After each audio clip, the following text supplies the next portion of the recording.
Hello and very good morning from Bonn at this rather grey and cold October Monday, dear ladies and gentlemen. My name is Michael Bommer and I would like you to welcome to our today's webinar on the BAI ESG template for Article 8 Taxonomy Delegated Act and CSRD ESRS reporting for alternative investments to CSRD investors. At the beginning, I'd like to tell you some technical information. As usual, you will get a copy of the slides and also a recording to watch this webinar again and after the webinar, if ever. And more important, if you have any questions, you are able to ask them by written form by this tool. If you go to the upper right side of this GoToWebinar tool, you find a tool called Fragen, and there you can type your questions and I will post and ask them to our speakers. So feel free to ask any questions also in between, and if it suits to the presentation, I will ask the speakers also in a while. So if you could go to the next slide, please, Florian. Yes, I've got.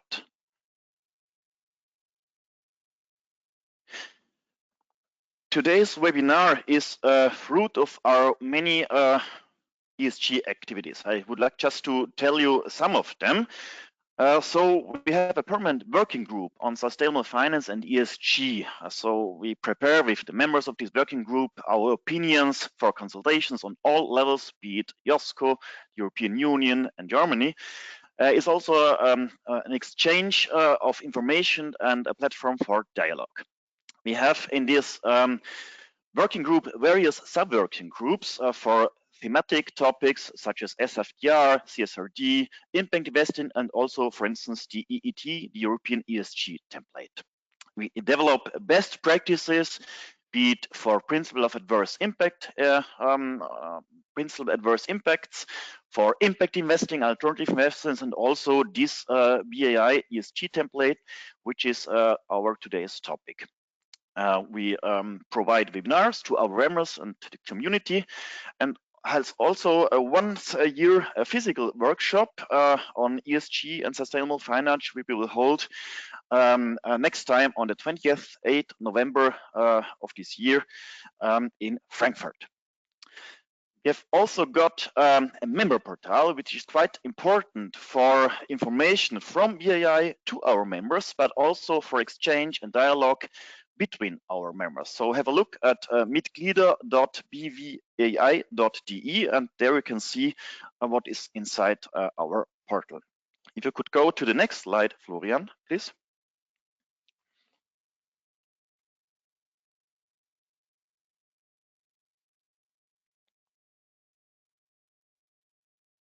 This is just a screenshot from this member portal, and you can see at the left side our various groups and topics we offer to our members.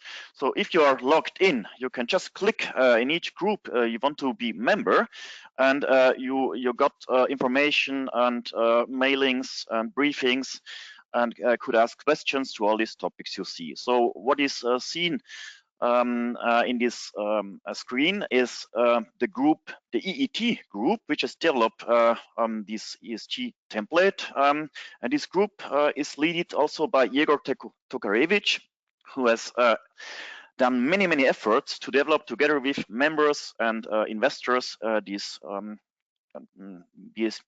ESG template. So via the link in the slide you got afterwards, you can also log in or register to a BAI member portal. And yes, that's also what I wanted to just tell you. Before we start now with our speakers, if you could go to the next slide, Florian, please. So I'm very happy to present this webinar together with Jegor Tokarevich from Substance Over Form and also Lars Bauschus from LVM Versicherung in Münster. So These are our today's speakers. Jegor is, as I've told you before, our co-head of the BAI working groups on investor regulations and sustainable finance and ESG. And in his civil life, he is CEO from Substance Over Form, a risk and reporting service provider focused on risk management and reporting, including also ESG reporting for alternative investments and regulated institutional investors, such as insurers, banks, pension funds, and asset managers. What he's doing on his job, he teaches also at the University of Oldenburg. Jegor is member of the EU-wide FinDataX working group developing the Solvency II reporting template, TPT. So this template, which serves as an exchange template between asset managers and insurers. As you know, the EET has been developed according to this model, and our BAI ESG template also follows this model. Then also very warmly welcome Lars Bauschus, as I've told before, from the German insurance group LVM in Münster. Lars is head of investment back office at LVM in Münster and is responsible for investment controlling of alternative investments, investment accounting, regulatory investment reporting, and trade settlement. He has been in his current position since 2017. All in all, a speaker duo with a lot of practical experience from many perspectives, which also characterizes the work of the BAI. So asset management industry, investor perspective, and service providers. Having said all that, I will hand over to you, Jegor, and give you over the screen. Yes, thanks a lot for the intro, Michael, and good morning and happy Monday, everyone. Glad to have so many of you here.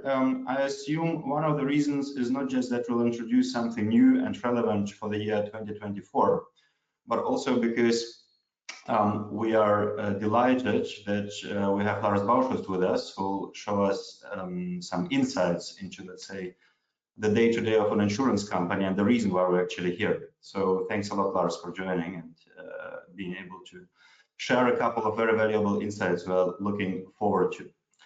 I will now start, as you can see, with a couple of regulatory background slides, so that you know where it all comes from and how it's related to what we've already done so far. Then Lars will share the experience from his point of view as a representative of a German pension fund insurance group, and then we'll go straight into the template and show you actually how the template looks like, what we changed, and also show some examples how it could be populated for a typical case for real estate, infrastructure, private equity, private debt fund. So let's start with the background, and I'll jump straight into it and show you the actual say timeline of the regulatory ESG reporting if you have a European ESG investor, so who is regulated by SFDR for PAI, but also by NFRD and now CSRD, as well as a taxonomy regulation.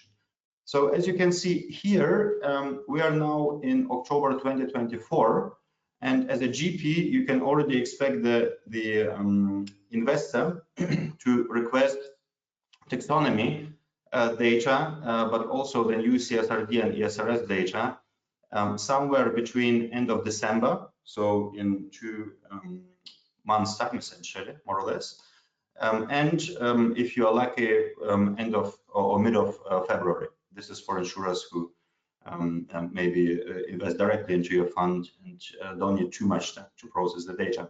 So somewhere within this time period, you can expect insurers and pension funds to ask you for the taxonomy and ESG data. So how do you get this? And the answer is you get it via the BAI ESG template. As you may know, we introduced the first version, we called it BAI taxonomy template last year because LPs required taxonomy data.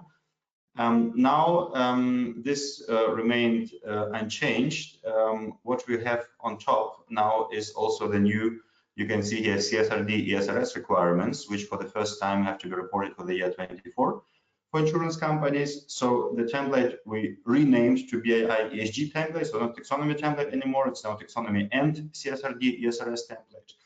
And apart from the taxonomy data you already know, It now also includes additional data points you can see here for finance CO2 emissions, but also any kind of other related topics such as data quality, method of calculating CO2 emissions, targets, reductions, removals, and so on.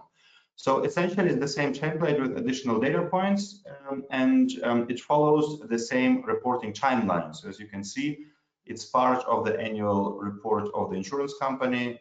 So it means that now we do not just have to provide taxonomy data, but also additional CO2 emissions data for this CSRD/taxonomy report. At the same time, we still have the old kind of framework for the PAI reporting, so reporting of principal adverse impact KPIs. This is still happening with the EET, European ESG template. It will be now the third year of reporting. So we already had the first years in 22 and 23. So it's nothing, we couldn't say it's something completely new. I would say it's already the, the old and familiar template with the old and familiar data. And this, as you know, is regarding the timeline is still unchanged. So typically it will be requested somewhere between March and May. The reason being the insurers have to publish the PAI statement as of the 30th or no later the 30th of June on their website, and the auditors come after that typically. So that's why the process here is a bit different. And they are the main focus on PAI. So principal adverse impact KPIs such as values, coverage ratios, eligibility ratios, but might also include some other data points. Last point on this, I believe the FinDirect is working on some kind of an adjustment of the PAI attempt, so the EET template, so something might happen in the next months, keep an eye on it. But for the BAI ESG template, we are done. So it is officially released and you can use it. There will be no further change for this year. Michael, I believe you, the screen came up because there is a question. Yes, you're right. So there's a very general question. So we've announced this template as a template for CSRD investors, and it's just a participant who asks if his companies are private SMEs and not subject to CSRD and taxonomy, and their strategy does not have a taxonomy objective alignment, how would they report on these templates? Yes. Amazing question. Thanks very much for this. It's exactly what I wanted to say on this slide as well. So that is the typical answer you get as an LP if you ask a GP who is not, let's say, taxonomy, CSRD, or also SFDR may be regulated regarding PAI. So as an LP, you would reach out and you would say, can you please provide us with taxonomy data, CSRD, ESRS, PAI, and so on. And then the GP would typically say, I don't have it because I'm not regulated, or I'm an Article 6 SFDR fund, or I'm not in scope of CSRD, or I'm not in the EU, and so on and so forth. So there are many reasons not to do it for the GP. However, the regulation of the LP says to the LP, you have to request it for all your investments, regardless of if the GP is regulated, if the fund is regulated, if it's an investment that was made before the CSRD taxonomy and the SFDR requirements and so on. So the LP is in a situation where they must report it for all assets regardless of their status and regulations. And therefore the LPs will require all GPs to provide this data. Now we'll show later how to provide this data if you, let's say, don't calculate taxonomy alignment, or if your companies are not in scope of CSRD and so on. So we'll show this in the third part of our presentation. But in general, you're expected to provide data that you have, and this applies to all types of funds, regardless of their regulated or not. Now, what happens if you don't provide it? Well, it depends on your relationship with the LP, so it's a commercial topic. So in some cases, even a legal topic if you have a side letter. So of course, as long as you have a side letter, you must provide it based on the requirement in the side letter. So if you don't provide it, what happens then is defined by the side letter in terms of all kind of penalties or whatever the consequences can be. So it's a legal topic. But if you don't have a side letter, it's a completely, let's say, commercial/relationship topic. So you need to see how much would you like to make your LP happy, because maybe you're raising another fund, maybe the relationship is important. So that's essentially, it comes back to the relationship/commercial topic. And our experience is that even if the side ledgers are not or haven't been signed for this, still many funds do want to provide. So for ETs, for instance, we know that over 60% of illiquid GP funds did provide ETs, but pretty sure there are significantly less amount of side letters than 60%. So it shows that in general, the industry tries to provide data on a best effort basis. Okay, so this is regarding, let's say, the expectation for the year 24, where the reporting mostly happens in 25. So now let's move on to the next, let's move on to the taxonomy. And just as a reminder, so there is nothing new. So the taxonomy data points are documented in this Article 8 Taxonomy Delegated Act. As you can see, it's from 2021. And the first year of taxonomy reporting for financial companies happened actually in the year 23. So we've already done the first year, mostly via the BAI taxonomy template last year. Just as a reminder, what needs to be done. So insurance companies typically need to disclose two things. One is Annex 10 and the other one is Annex 12. And essentially, they need to disclose a taxonomy KPI. So what is the taxonomy KPI? Taxonomy KPI is a percentage number typically, which is the percentage of taxonomy alignment. So now this sounds quite easy. You would say, okay, 0%, that's it.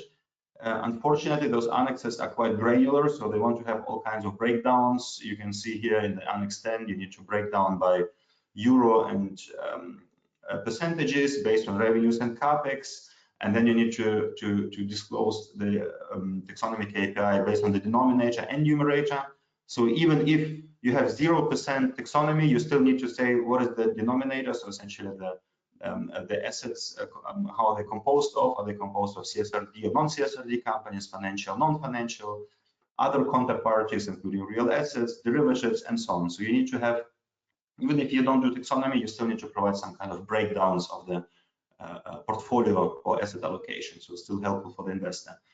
And then the numerator for the taxonomy alignment is essentially the taxonomy aligned data. So if this is 0, it's 0, so it's quite easy, but as long as you report some taxonomy alignment, then you'll have to provide significantly more breakdowns here. In the Annex 12 came in together with the introduction of gas and nuclear activities into the taxonomy, which is a bit unlucky because most of you probably don't do gas or nuclear activities and don't care about it, but the regulator or the legislator, I would say, they came up with an annex with a gigantic amount of tables and fields just because of this. And still you need to provide something here. And essentially the main topic here is if you have gas and nuclear, yes or no, because there are 6 gas and nuclear activities in the taxonomy. And then you need to, especially if you do taxonomy alignment or eligibility based on those activities, there are further breakdowns that need to be provided. You can see here based on alignment, eligibility, non-eligibility, and then you need to break it down. So either it's nuclear or gas, or it's not nuclear, not gas. So that's my personal opinion. It's a very annoying annex because nobody was expecting nuclear and gas, let's say, the taxonomy.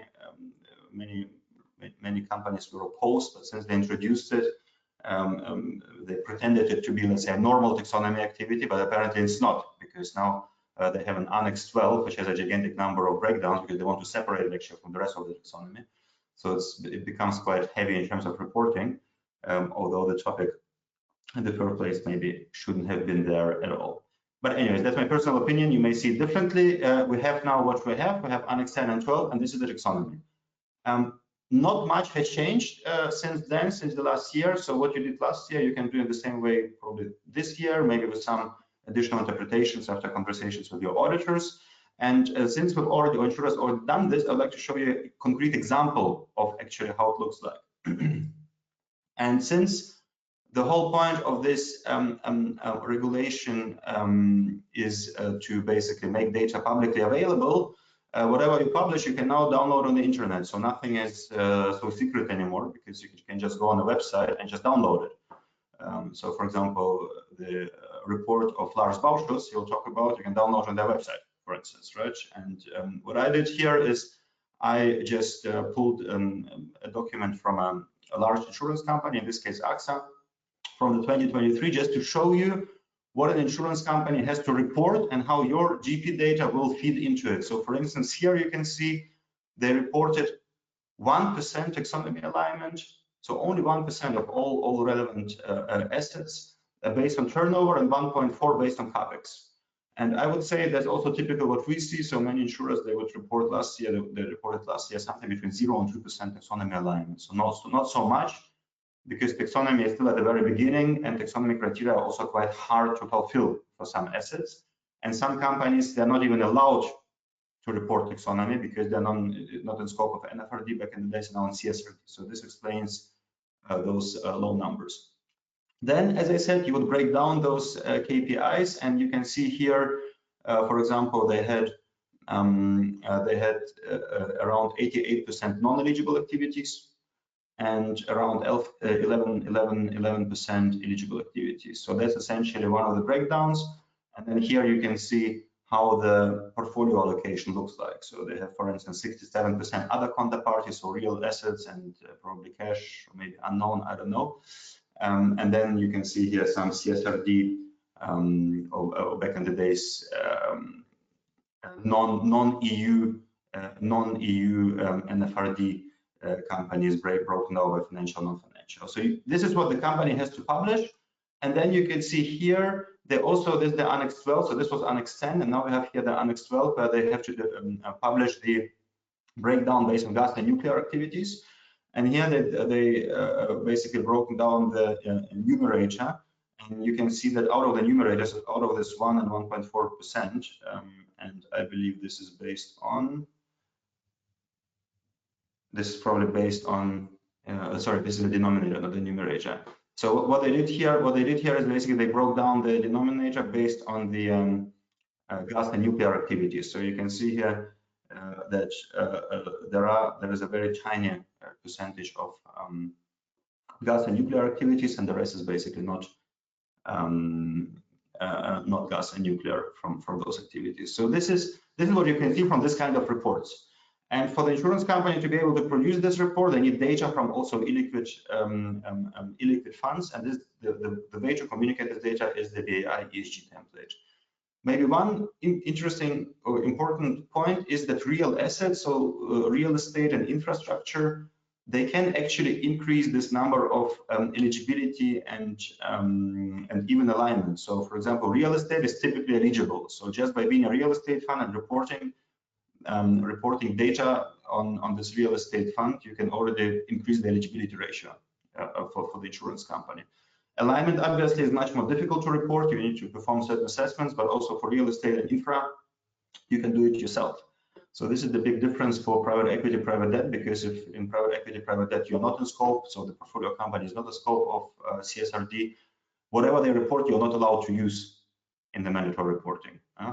But in real estate and infra, you can actually do this. So I would say real estate infra is something where you can actually contribute to higher ratios in eligibility alignment just by doing a bit more on your level. Michael.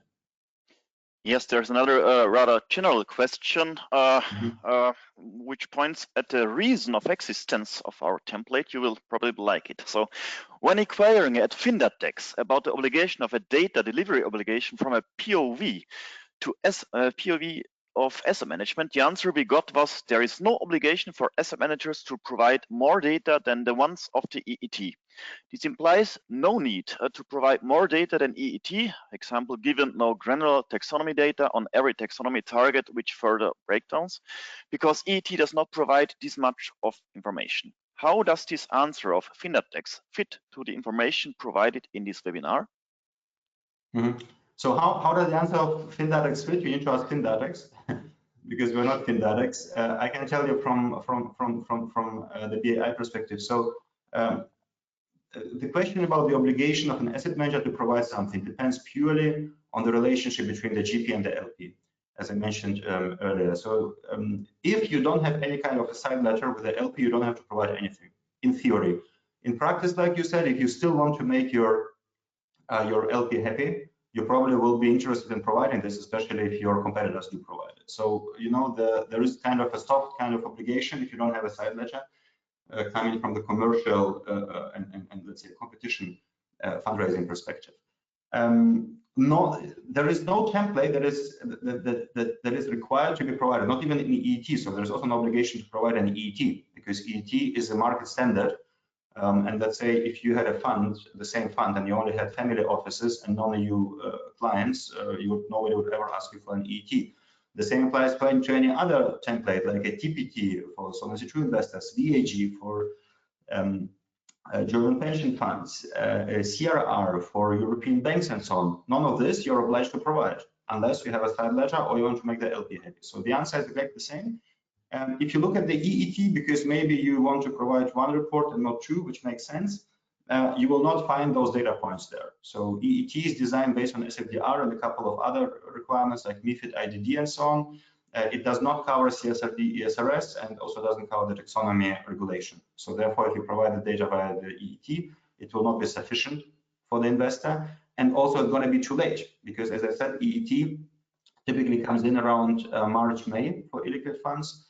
But this data we need around December sometimes, and let's say at the very latest February, depending on the investor. And that's the reason why the EET is not the probably correct template for this kind of data. Okay, so this regarding, thanks a lot for the question, by the way, very good question.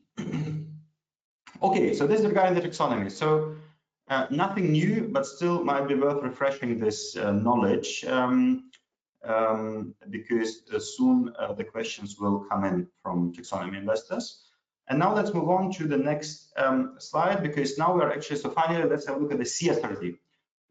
So now this is the new bit, because this is something we haven't had last year, and this is the first year we're doing this. And essentially, when we talk about CSRD, we also need to learn a couple of additional abbreviations such as ESRS and PCAF, and let me briefly explain this. So CSRD is the Corporate Sustainability Reporting Directive. So as the name says, it's a directive, which means it's a level 1 kind of document on the EU level, and it's a directive that must be transposed by member states, so let's say Germany, into the national law.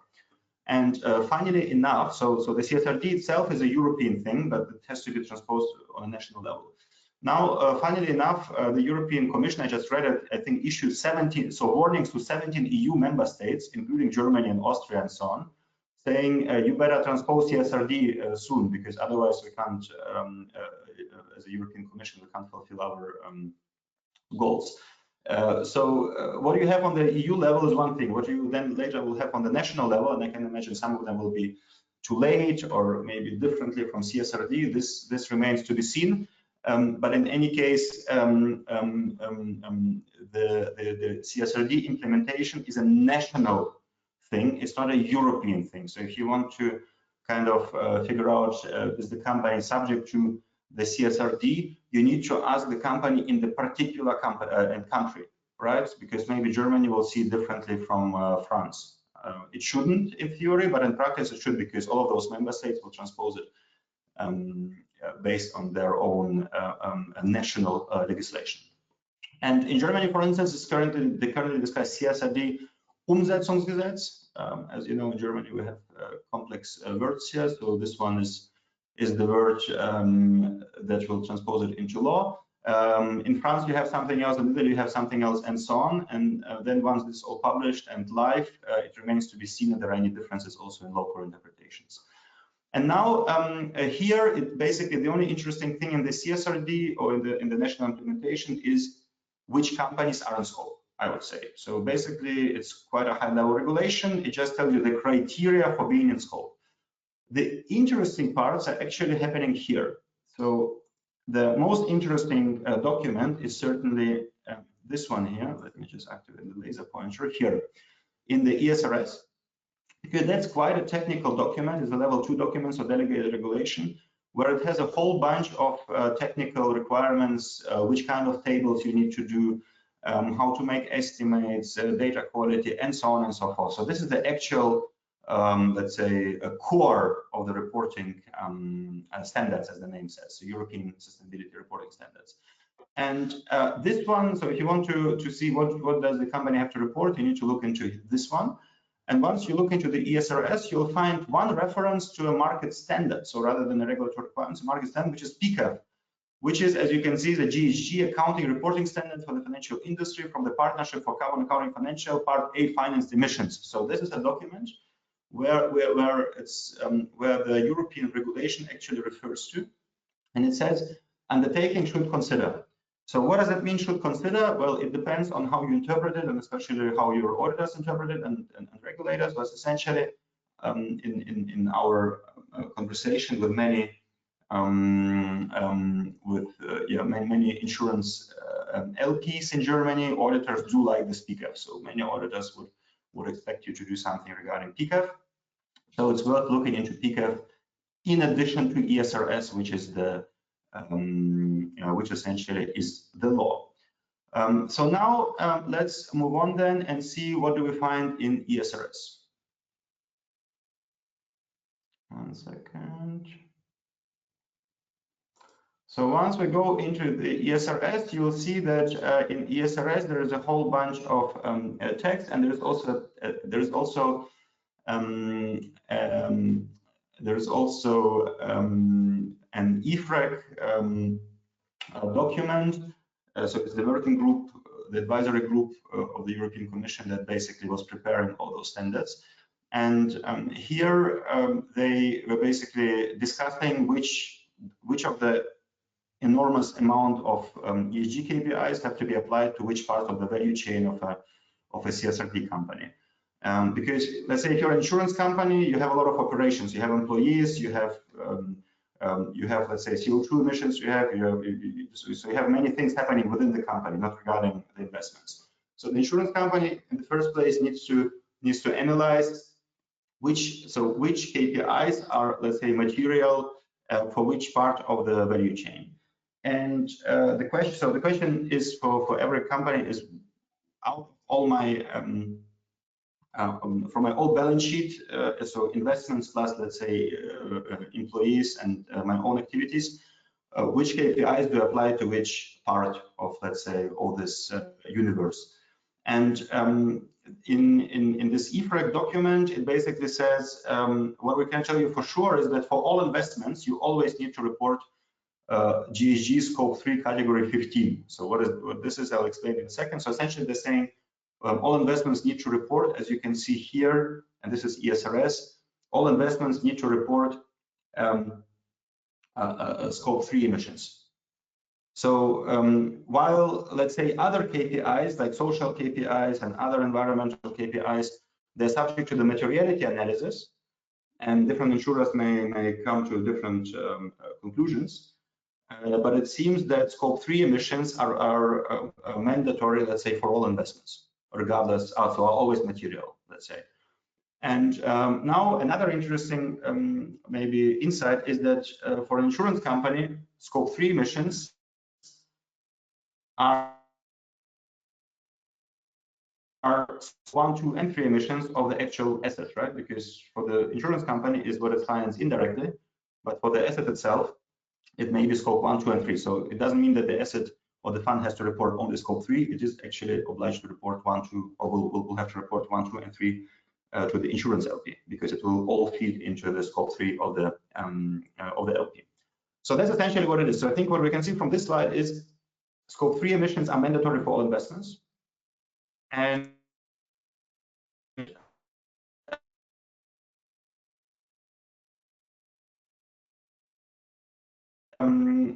that is the starting point. And this also what we focused on when developing the template.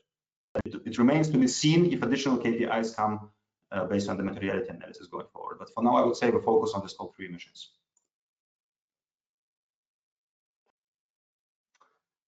Now, let's have a look then. So you would say, okay, scope 3 emissions, easy. I just go give the insurance company scope 3 emissions or 1, 2, and 3 emissions, and I'm done. Unfortunately, the PCAF standard also has a couple of additional tables where it requires some breakdowns. And as you can see here, so basically scope 3 emissions of the fund would go into here. The carbon emission intensity can be then calculated by the company itself, but it also requires data quality scores. I'll touch base on this in a second. And the important part is that the company is basically free to decide how to break it down by either asset class or sector. And for asset classes, PCAF has their own definition of asset classes. So everything you can see here are PCAF asset classes. There are 7. So listed equity bonds, business loans, project finance, mortgages, commercial real estate, motor vehicle loans, sovereign debt. So those are 7 asset classes, and typically, if the company doesn't, so the insurance company, let's say, doesn't have any other asset classes based on which it has to report, like Net Zero Alliance, for instance, then auditors would often say you can take PCAF asset classes. And that's why we also integrated PCAF asset classes into our template, because many LPs are using PCAF asset classes or will use it for the reporting. You can see here the insurers can also do this per sector, but sectors are not defined. So in solvency we have NACE, for instance, that is quite granular. And since there is no definition for sectors, you'll not find anything in our template regarding sectors. But I think many of the LPs we spoke to, they will report based on asset classes and not on sectors. Michael. Just a short question. Which PCAF asset class does infrastructure, real estate, real assets fall into? That's for you and your client to decide. So if you look at, so infrastructure is probably project finance, if it's a project, I would assume, and if it's corporate, probably it will be either business loans or unlisted equity. So by the way, business loans has also unlisted equity. So it depends on if it's project finance or corporate finance. Real estate will depend on probably, again, project or corporate. So if you're talking about projects, so it's either commercial real estate or regarding project finance, one would have to see, or mortgages. So somewhere here. Unfortunately, those PCAF asset classes are also not, let's say, 100% clear cut. So I could imagine that in some cases the same asset will be reported in different asset classes. Okay, so this is what it is, and this is essentially the eligible assets for CO2 reporting. As you can see, there are no derivatives, there is no cash, so it also means that cash, other assets, so there will be a proportion which will not be reported or will not be eligible for this reporting as well. So that's one part. Another one is, so those were the, let's say, bad KPIs, so CO2 emissions. Now we're going to the actually good KPIs, because now, and I think it's the first time, at least I'm familiar with, now you can actually really report the avoidance and removals. And you can report now avoidance from renewable power projects. So based on each renewables category. And in the template, we use the I believe 7 taxonomy renewables asset classes. And also forest, because this will also hear a lot from natural capital funds. They're saying, can we report avoidance? And let's say under PAI, you can't report avoidance. But under CSRD, you can proactively remove also removals from forests, right? From timber. So some of renewables and forest GPs might be actually happy, because now they can actually report something and show that they're doing something good. And then you can additionally report carbon credits, which are either generated by renewables or forests, or retired, in case you're using carbon credits. Also the carbon credit topic comes in here. So you can see it goes here further than PAI, which was only focusing on the bad side, let's say, so on the emissions or negative impacts. Here you can also report positive impacts in a separate table, which some of you may like. What else do we have? So we're almost there. As you can see, there are a couple of tables we need to go through here before I hand over to Lars. 1 second. So then I already spoke about the data quality. So, and that's also what you don't have in the EET, for instance. In the EET, you just have the data, but you don't know what the quality is. In PCAF, they define essentially 5 data quality grades, let's say, or steps. And one is essentially the highest. So this is when a CSRD company reports a CO2 emission which was audited and calculated by the GHG protocol, and then you have 5, which is the lowest, which is basically somebody estimated based on average data, and it was not audited. So for each of the 7 asset classes, there are detailed formulas and descriptions and so on, but in general, those are the data quality asset classes. I would assume that the majority of for the majority of alternative investments, we're going to be somewhere between 3 and 5, because many of alternative investments don't fall under CSRD, so and don't have to report anything, and therefore typically alternative investments would fall under 5 in many cases. And in our template, we only have the definition, or we only distinguish currently between reported or estimated. And typically investors who get the estimated value will map it to 5, so the worst category, which I would say is probably the nature of the alternative investments for now. Okay, and then last but not least, this table here. So this is the last table in CSRS AR31. So this table is something different. Here so before we spoke about, let's say, the reporting year itself. But now we're looking forward, because ESRS is also forward-looking, and here what they want to do is they want you to basically provide targets for the CO2 issuance, but also for the CO2 reduction and up to 2050. So basically for 2030, 35, 40, 45, 50.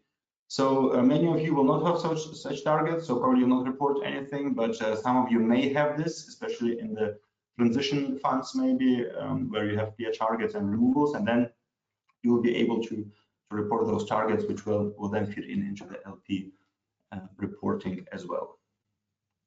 Michael. There's one question to the slide before. So would you also add additional renewables in the previous tables like hydro, geothermal, etc.? Do you have to distinguish between onshore and offshore wind? Yes. So in our table, as I said, so what they did in the previous table, PCAV just showed an example. So example doesn't mean it's it reflects all asset classes. So for renewables, you see here, those are for example. No? So it's not a complete table. So for renewables, we also were thinking how could we categorize renewables, and what we did is we took the taxonomy data points, and so solar has two different activities. Wind, I do not remember if wind has 2 or 1. I believe wind has 1, but in any case, it's based on the taxonomy. So in our template, we have it based on the taxonomy. So that is also aligned with the taxonomy classification.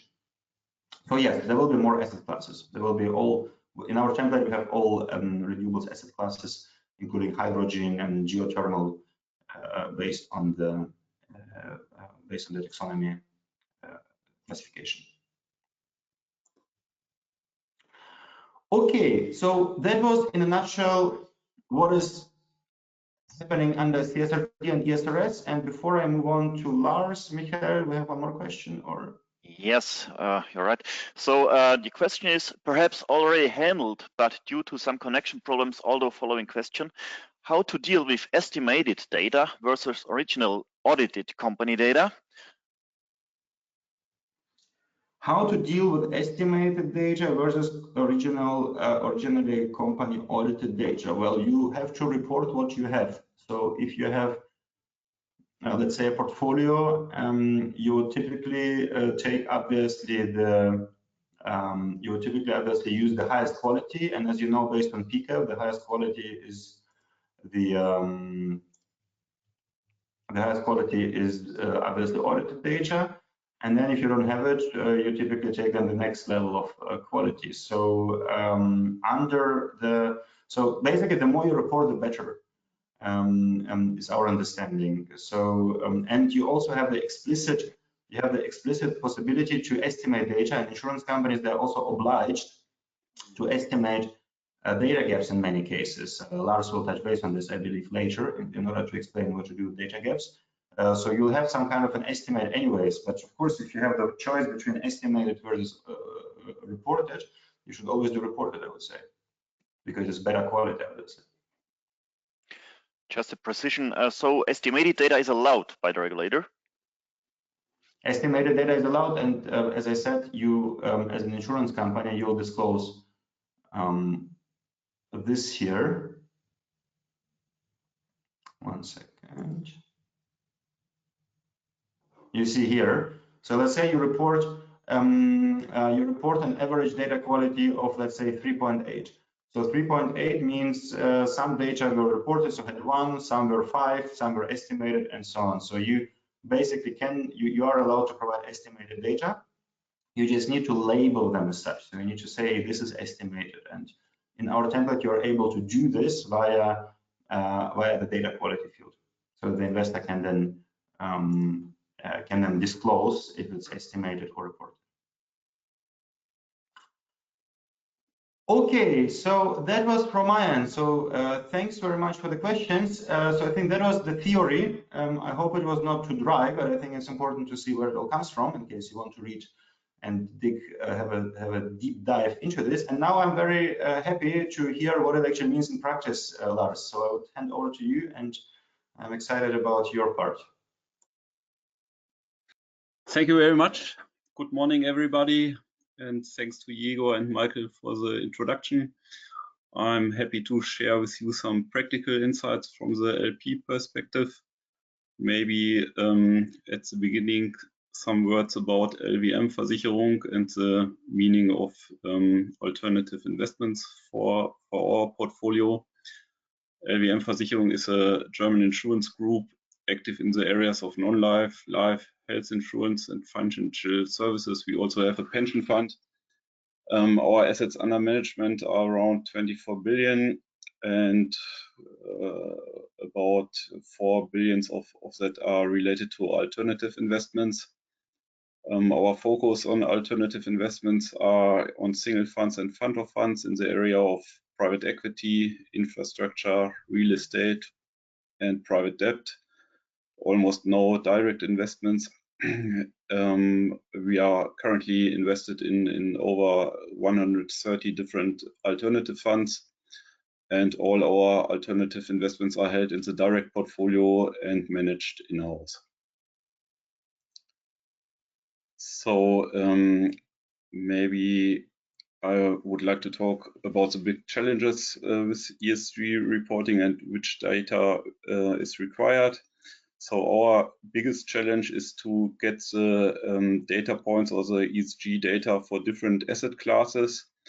And after collection of the data, the aggregation at company level for various regulatory reporting requirements and calculation of different KPIs for the different disclosure requirements. So that needs a lot of time at our side. Our experience is that for liquid asset classes, the data availability is quite good because issuers fall under the scope of the reporting obligations, for example, NFRD or CSRD. So data providers like MSCI can easily collect the data from the websites or from the sustainability reports of issuers of liquid assets. And that results in high data coverage for liquid assets classes for ESG data. For illiquid asset classes, the situation is different because alternatives investments only partially fall under the scope of the disclosure requirements. However, as Jegor told you, this fact does not release investors from the obligation to collect and process ESG data for their illiquid assets as well. So for this reason, we are dependent on the provision of ESG data as well as or also for alternative funds. And we use templates such as the BAI ESG template or the EET to summarize the data and to make it easy for fund managers to standardize the process. So which data is required. I guess Jegor told us about the topic a lot before, so I only want to add some points in short. The data points for taxonomy reporting are unchanged against last year, and they are contained in the BAI template since last year. The CSRD data points may differ from investor to investor and insurance company to insurance company because, as Jegor told us, we have to do this materiality analysis of our investment portfolio, and the results of the materiality analysis can be different for investors, which has different disclosure requirements as a result for different investors. But at the moment, most of the materiality analysis of insurance groups show that finance GEG emissions are always to disclose, and that's the reason why we added this point this year in the BAI ESG template. The exact data points, I don't want to go in depth with that because Jegor told us already. So it's scope 1, 2, 3 absolute GHG emissions and the other points Jegor told us about. Lars, may I ask you maybe one question here? So regarding the materiality, because so everyone said they only do finance GHG emissions, let's say this year. But is it when you speak to auditors, are they trying to, let's say, push you or move you towards reporting more or not? Or is everyone fine? Okay. It depends on the methodology of the materiality analysis. They audit the materiality analysis, and if that's fine, so they don't try to push us for further disclosures. If the materiality analysis shows as a result that only GHG emissions are materiality for the individual portfolio, it's fine for the auditor. So, and GHG emissions is one topic where we have to prepare also quantitative results or KPIs. There might be other results from the materiality analysis where only qualitative disclosures have to be made.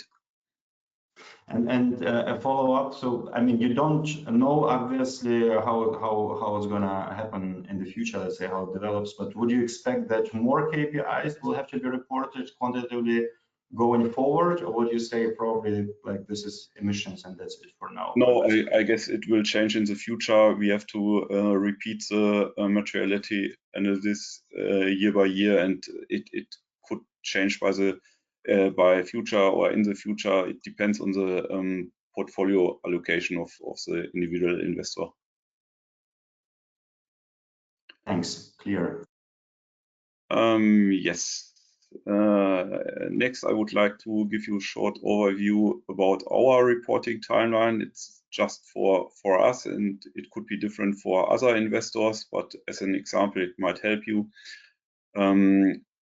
The previous obligations to disclose ESG data or ESG disclosures under taxonomy reporting or NFRD reporting was carried out in separate sustainability reports, and they could be published after the annual financial statements of the companies. Now, with the introduction of the CSRD, the companies subject to CSRD are obligated to include the sustainability reporting in their audited annual reports. And as a result, the timeline for the sustainability reporting is much tighter than before. And because we, in our timeline, expect to fill in the templates until end of December, I would like to mention that the template is always filled in with the latest available data, ESG data as well as financial data. So if we expect you to fill in the templates until end of December of 24, it won't be possible to fill in the data for 24. So it might be okay, or it is okay to use ESG data, for example, out of the year 23. That's an important point. Our timeline starts in the next week, so we try to start the input management process with SOF in the next 2 weeks. And then there's a period of 2 months where managers can fill in the templates with the data. And we would be happy to receive the filled in templates by the end of December. Afterwards, or by the 20th of December, afterwards, we have a period of time of 2 months to prepare our annual report. That means financial statements as well as ESG disclosures. That means aggregate the ESG data from the different asset classes, calculate the taxonomy KPIs and the CSRD disclosures, and we should finalize our annual report preparation by the 20th of February. And then auditors have 2 or 3 weeks to finish the audit of the financial statement. So that's an example for our reporting timeline, but it might be different for others, other investors. Maybe also a question regarding the timeline, because it's very tight, obviously, and you mentioned latest available data is possible to use. So would it be okay, because we only need 1 balance sheet, right? It's not like BAI where you need 4 balance sheets or 4 observations, you only need 1. So would it be okay to use, let's say, Q3 balance sheet 24, but Q3 24 balance sheet, but then ESG data 23, let's say? Yes, absolutely. Use always the latest available data for ESG data and for financial data. Okay. And it doesn't have to be the same. So if I use ESG data 23, I can still use yes. I can still use financials 24, let's say, right? That's the latest. My opinion. Yes. Yeah. And sometimes it also happens in the liquid space as well, right? Because in liquid space, you also don't have everything available straight away. That's the same. Thanks.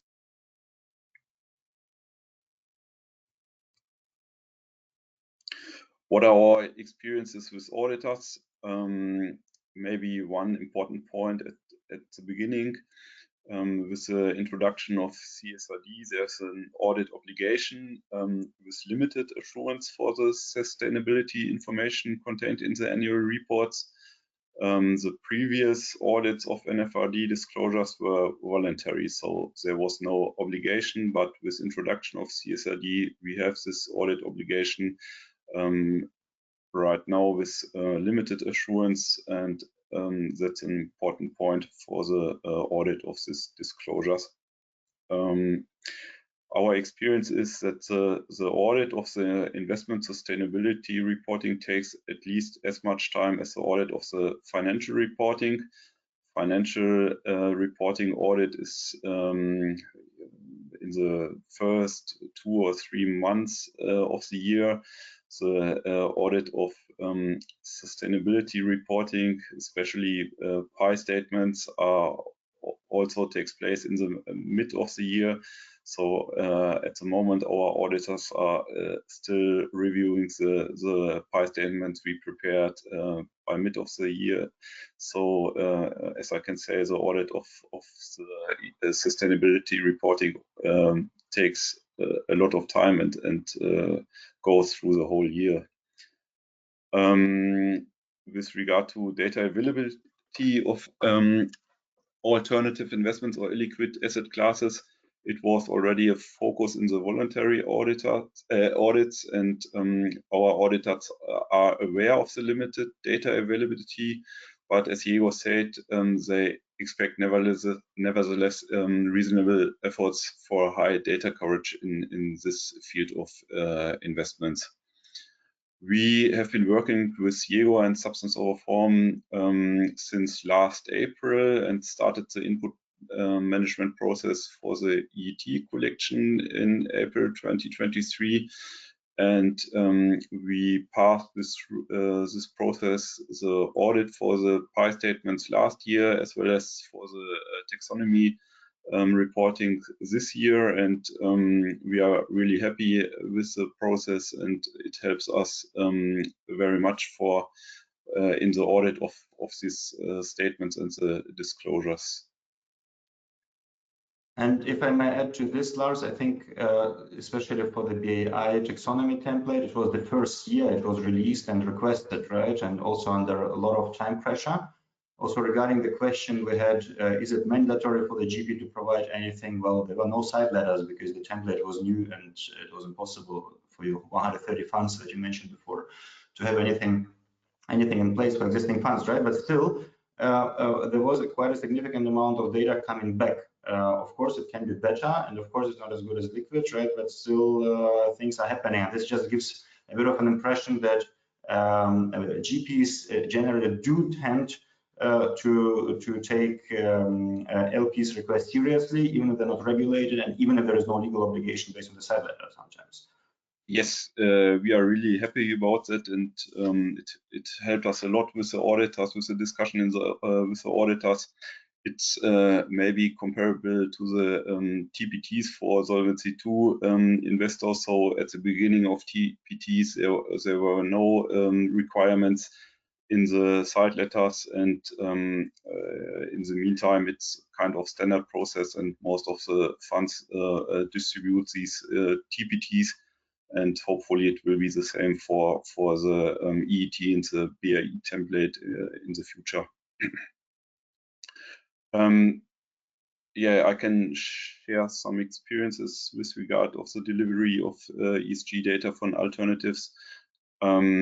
We have seen over the time a significant improvement in the availability and quality of ESG data for alternative investments. As Jegor told you, currently we receive EETs and or BAI ESG templates from around 50% of our alternative investment portfolio, and it's still increasing, the number of templates we get. And also the number of data fields filled in the templates is increasing, and as is the quality of the data. However, we still need more. There's still a need for greater data coverage for alternative investments, particularly with regard to CSRD reporting, which is the first time. And how do we handle missing data, or how can we deal with it? So it depends on the regulation. Either we have to disclose a data gap, and there's the expectation that the data gap gets smaller from year to year, or we have to eliminate missing data by means of estimates on our side, and that's pretty difficult for us, even in the small period of time.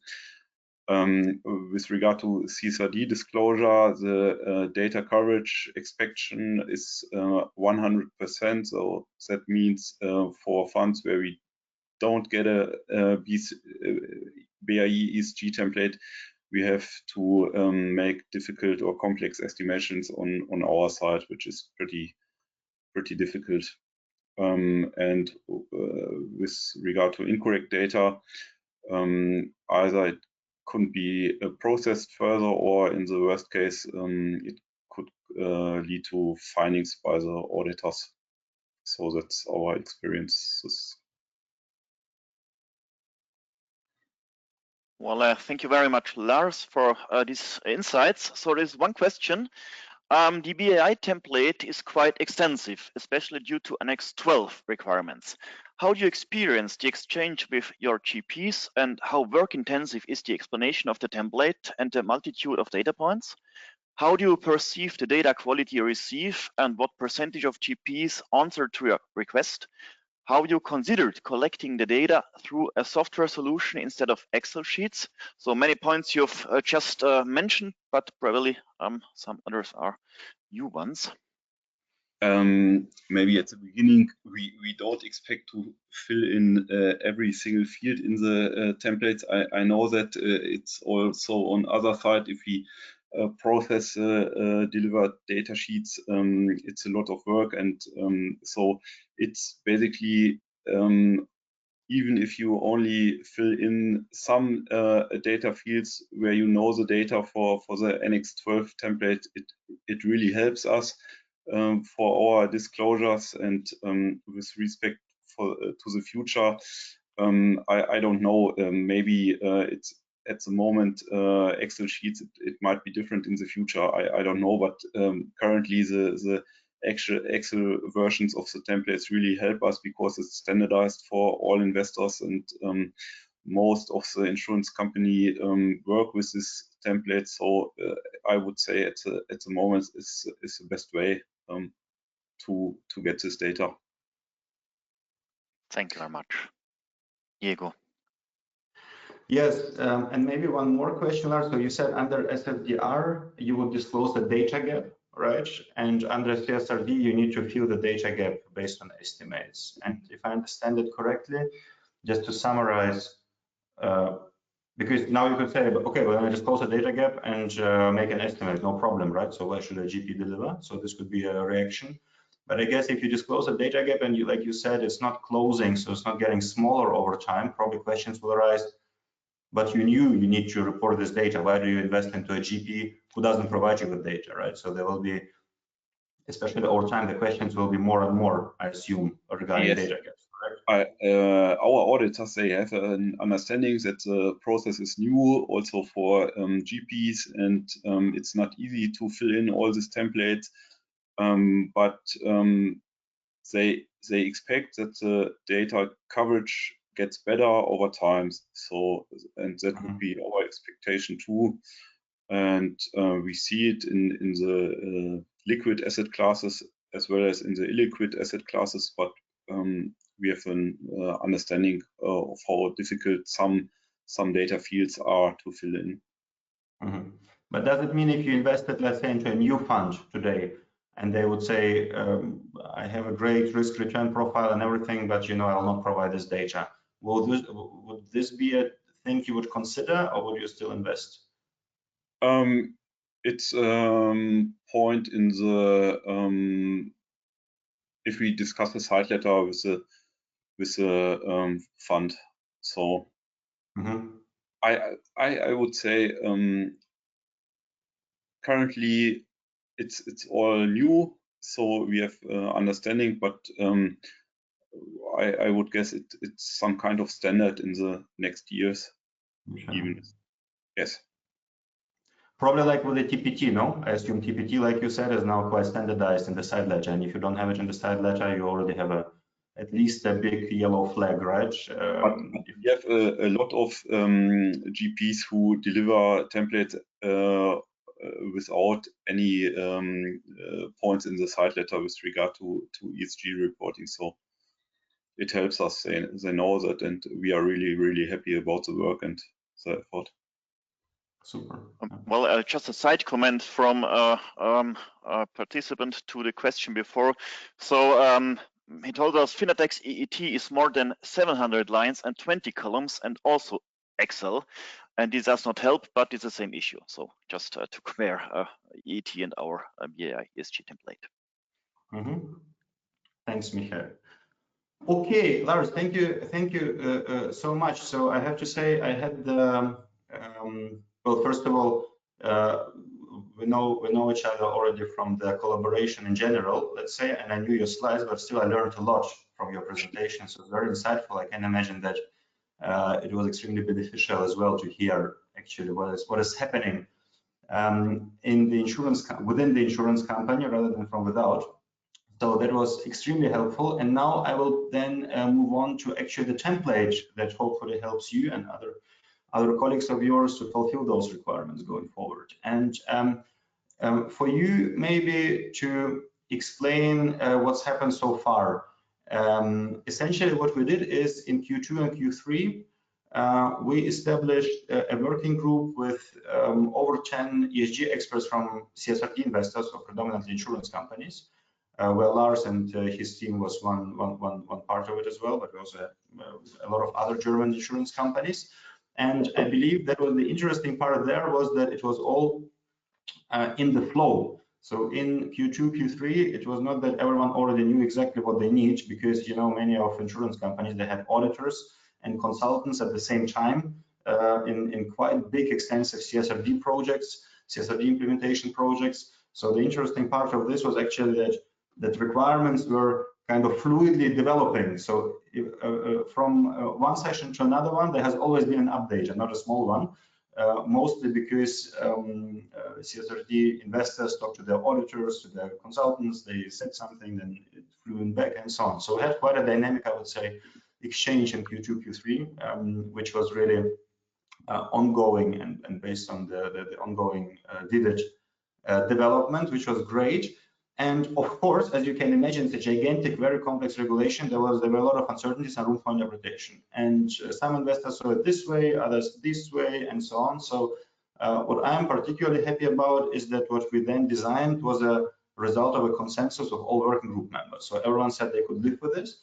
Some would say, here we would do it like this or differently, or here we would expect this, but in general, everyone could kind of live with this. So therefore, I would say if you kind of use this template, the probability is rather high that different LPs will still be happy with this, because we kind of tested it with 10 very intensely working ESG experts there, like really going deep and looking into it field by field. The template was released in September, end of September, and if you ask yourself where can you find it, of course you can find it for free. There is no registration required for this, no paywall or anything. You just download it from the website. You get the presentation, you can download it under this link. So this is a link, or you go to the BAI website and follow these steps, and you'll find it here. If we move on and look at the template, it will have 3 tabs. And the reason why it has 3 tabs, I'll explain now. So essentially, the tabs relevant for GPs are the first green ones. The third tab you can ignore unless you are unless you want to calculate the annexes completely on the balance sheet, on the total balance sheet of an insurance company, let's say. So this is more something for let's say somebody who needs to output all the calculated data in the well, data points that then can be used one-to-one for the total report. But in general, what is required as a data input are sheets 1 and 2. So if you are a GP, you will probably need to fulfill or to populate sheets 1 and 2. What do we have there? We have there still the old taxonomy fields, and we have the ESRS part 1 fields. And what is this? And why do we have ESRS part 1 and 2? Because ESRS part 1 is something what all investors will require for sure, and ESRS part 2 is what many investors will require, but some things, let's say, might be not relevant for you because you have no targets or you have no renewables for avoidance and so on. Some LPs might not need peak of asset classes and so on. So let's say this both will probably be mandatory for the majority of LPs, but some might say we only need ESRS part 1, we don't need ESRS part 2. So we wanted to give the LP, provide the LP the possibility to distinguish between different levels of requirements. So let's assume we focus on the part 1 and part 2. So on the sheets 1 and 2, the sheet number 3 we don't discuss in this webinar because it's too specific. Now, the question always is, how does the template look like? And here's the answer. So essentially what you need to provide is this. So it doesn't look like something you print out and hang on your wall. Doesn't look very picturesque, I would say, but provides all the data required and enables investors to automatically validate it and aggregate it. And one line, as you can see here, is one report. So essentially, one line is the data aggregated on the fund level, on the level of the share class. So if you have share classes, you do it on the share class level. So one line is the ESG data per share class. If you have the total fund, you do it on the total fund level without share classes. It's important, it is not a reporting on the asset by asset basis. So you will not have portfolio company 1, portfolio company 2, real estate 1, real estate 2. You will not have it as you have it in, let's say, TPT or CRR reports. You will have it similar to VAG or EET, where you have everything on the, let's say, fund level. So it's aggregated data on the fund level, and the data provision is in a technical format which looks exactly like this. So this is the field name column, and this is the field ID basically, and this is the value. So basically one fund will report all of those two lines. Now I will go a bit technical for those of you who want to populate it, and I just wanted to show the difference between what we had in the BAI template to what we have now in the BAI, so BAI taxonomy template to what we have now in the BAI ESG template 2024. So you can see here that those are all old fields. At the beginning, we have general fund data is only 7 fields. We added one new field, which is the legal entity identifier, LAI. And we changed a couple of IDs just to make it more consistent, because in the past we were orienting it a little bit on the EET, but now we realize it's a completely different topic, so we use it as an opportunity to kind of change the IDs. And since it's not many IDs that change, we thought it should be okay. Then here we have the taxonomy fields. You see for Annex 10 we have 48 now, and for Annex 12 170, unfortunately. Good news, if you don't have gas or nuclear activities, you can populate this very easily, so you don't need to populate all 170. And generally, if you don't do alignment, many of them will be empty or zero. What we did is we realized our previous template had over 400 data points, because all fields were in percentage values and in values, so in euros and in percent, because we just copy pasted the template. Now we realize after 1 year, many insurers basically use percentage values only.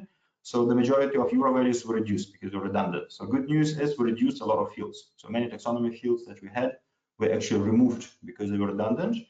And then we changed a couple of field names because by the time, so very minor changes, because it was due to the taxonomy regulation that was amended a little bit in, I believe, November.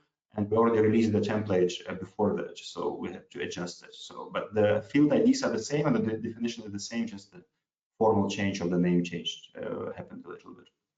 So that's all. All of this is basically the more or less the same, just a bit less and just a bit modified from the last year. So the yellow things here are all you should know if you did taxonomy reporting last year. But now we have new fields. So you have 70 new fields for the CO2 emissions for all asset classes, including methodology and eligibility ratio and so on.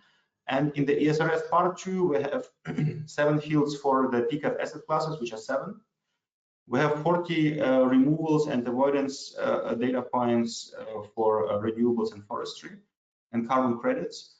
And then we have 10 data points for targets, targets of removals and net CO2 targets. So again, many of those, so for example, those fields might be, many of them may be empty for you if you don't have renewables, if you don't do removals, if you don't have carbon credits, if you have no targets and so on. But still some of them might be relevant because you may want to show that you have 0 eligibility ratio, for instance, 0 coverage.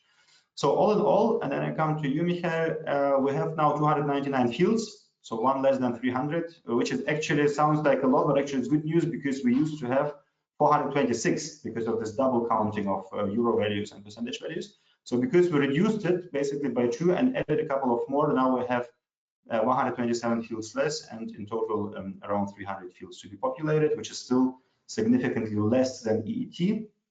And many of those fields, like I said, may be empty or 0 for you in case or dependent on your strategy. So if you don't have taxonomy alignment, if you don't do removals, if you don't have targets, many of those fields will be empty. Michael. Well, just a recommendation from a very active participant. So out of EET discussions, it turned out that it would be good not having blank fields, so no empty fields, as insurers then risk to skip this. Product providers of EET thus insert 0 or 0.1. Well, it depends because if you have, let's say, no GHG emissions and you don't know GHG emissions, and then you insert 0, 0.1, you will significantly underestimate your GHG emissions because you will let the investor know that you have 0 GHG emissions, which is not true. You just don't know. So the topic of 0 and empty is a big one actually, and it's very important not to provide 0 because you want to say you don't have something, and then all of a sudden the investor interprets it as a meaningful 0, meaning the thing is zero emissions, for instance. So you have to be very careful with zeros, and sometimes empty might be, in my opinion, a meaningful empty, as opposed to a zero, which actually may be misleading. So it has to really depend on the concrete case, and you need to review the field on a case-by-case basis. Okay, now a couple of examples. So I just pulled a couple of fields and just want to show you how it could be filled if you have, let's say, for typical cases. So in many cases, there are many funds that have zero taxonomy alignment. So for instance, real estate is generally very hard to achieve taxonomy alignment. So many of them have no taxonomy alignment. And then private equity, private debt often is not even allowed to have taxonomy alignment because they only have non-CSRD companies. So there are many cases where you don't have taxonomy alignment at all. So many fields are actually will be either zero or empty. So here's a real estate or renewables fund with no taxonomy alignment. You have here an ID, you have an LEI, and then it can be an internal ID, by the way, the one that you have, just don't change it over time. Then you report here in the fields revenues, capex aligned, taxonomy zero, and then you report here the basically you report here the portfolio allocation. So here you are saying you have 2% derivatives, for example, and you have 98% other counterparties. What does it mean, 98% other counterparties? Here it means we have 90% real estate, so that's the assumption, and 8% cash. So both real estate and cash go into other counterparties. So now we basically have an allocation of 98 to 2. And now here, green ones, you have green fields where you have eligibility and non-eligibility based on revenues and capex. So for example, cash is generally not eligible based on our understanding from the previous discussion. You may if you want to pull the data from banks where your money is invested, provided that there are CSRD companies, you may even get eligibility, some eligibility data there. But I think majority of LPs just didn't do this, and generally reported cash is not eligible, and many auditors were fine with this. So you see here we have 8% non-eligible revenues and 90% eligible but not aligned revenues. What is this? This is essentially the real estate that is generally eligible, for example, or maybe wind park, which is generally eligible, but it's not aligned because no assessment has been performed, or maybe assessment has been performed, but it failed. And the same is for capex and opex, because essentially it's is the same for the project.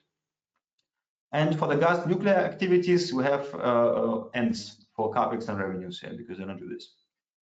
For the private equity, private debt, as you can see here, is a bit different. We have again zero capex and opex, but we have a different distribution. So now we have 2% derivatives, but we have 90%, sorry, non-CSRD companies. So they're all not in scope of CSRD. They think about a venture capital, doesn't fulfill the requirements. And then you see here 70% the non-financial and 70% are non-financial and non-EU, which also explains why they're not CSRD in this case. Then we have 8% here, which is cash. And as you can see here, we have 8% cash, which is not eligible, and we have 0% eligible because none of them are actually is allowed to report anything. And that's essentially how it could look like. And again, we have an N here, which means none of them is involved into gas and nuclear. So that's the different kind of ways for, let's say, corporate finance and with this project finance or real assets. And just by providing those data points, you already help the investor, because here, for instance, we already give the investor the eligibility, so we increase the eligibility ratio, and here we give the allocation, portfolio allocation. So we reduce the data gap for the portfolio allocation, and you don't need any taxonomy data points for this at all. So no, you don't need taxonomy alignment, eligibility. You just need to have portfolio allocation data. So that is taxonomy, same as last year. Now this year we have a couple of new data points, like I said, for ESRS. So now I do this based on the example of a PE fund, and you can see first sheet is basically GHG emissions, scope 1, 2, 3, 1, 2, 1, 2, 3, and always with the coverage and data quality. So coverage and data quality we report for each of the KPIs. So it's quite repetitive here. So what do we do? Method means the method how you calculate the GHG. There are two methods, location and market-based. My understanding is location-based is typically a bit more conservative. So here it was calculated based on the location-based method.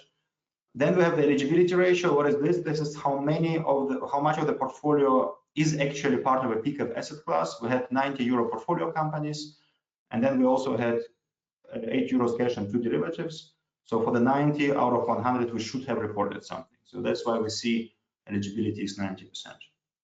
Then only 20% did report though. So 20% reported something, and they reported something, and what they reported is 100 emissions. So 20% of the portfolio did report 100 tons emissions. And now the investor can see, okay, 90 should have reported,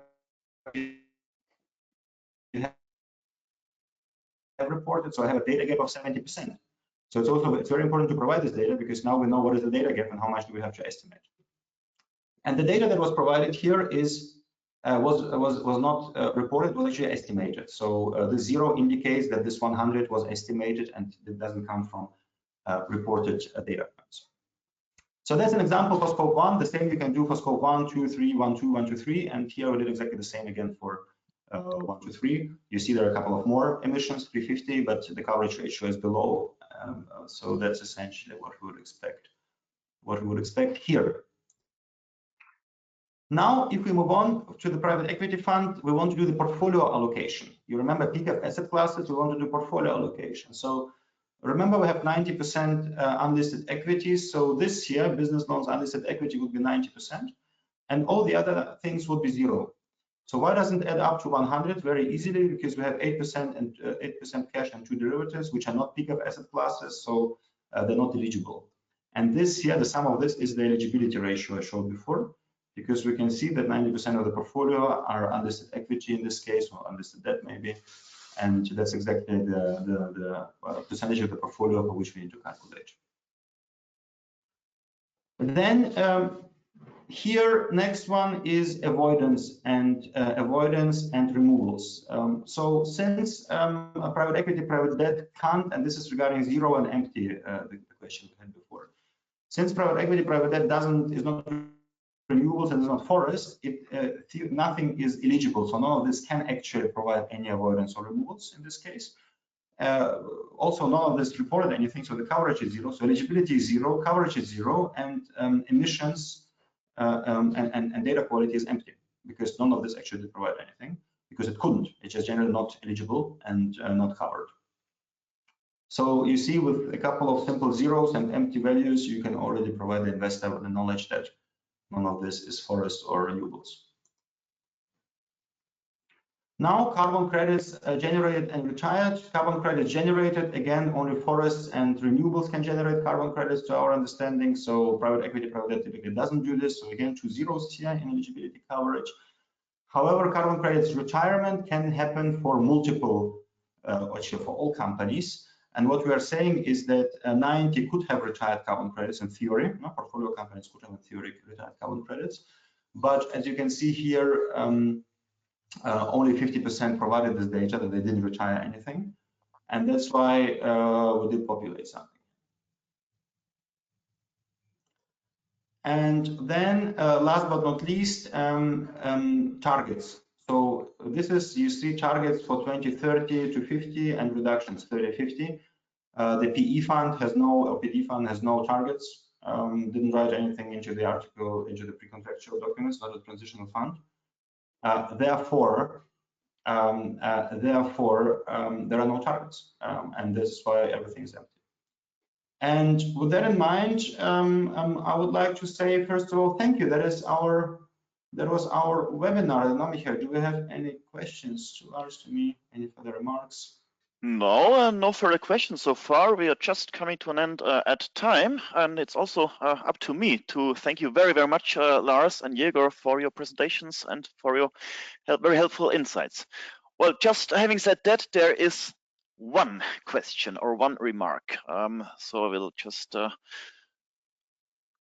tell it to you. So helpful tool and very good insights and explanations. Would be good if Findatex will be open to this, as a European scope of this would help a lot further. I could continue to be of assistance regarding Findatex. Yeah, thank you, Marek, very much to this remark. So that's what we would say also, Jegor, wouldn't we?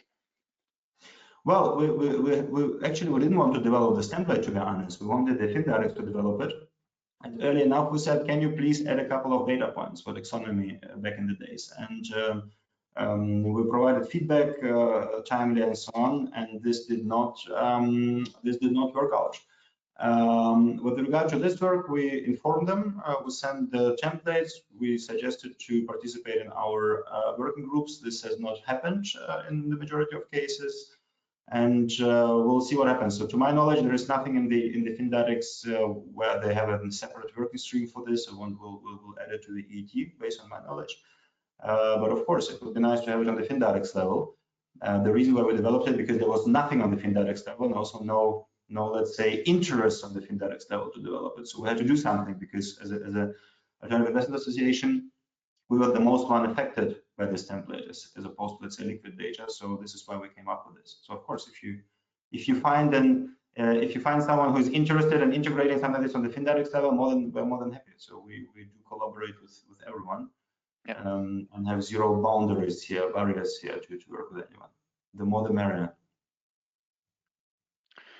Well, there are many thanks and very many greetings to Lars and Jegor. So I just tell it in sum. Thank you again very much, Lars and Jegor, and I will say enjoy your meal and have a happy week. So bye bye. Thanks so much, everyone. Thank you very much. Bye. Bye.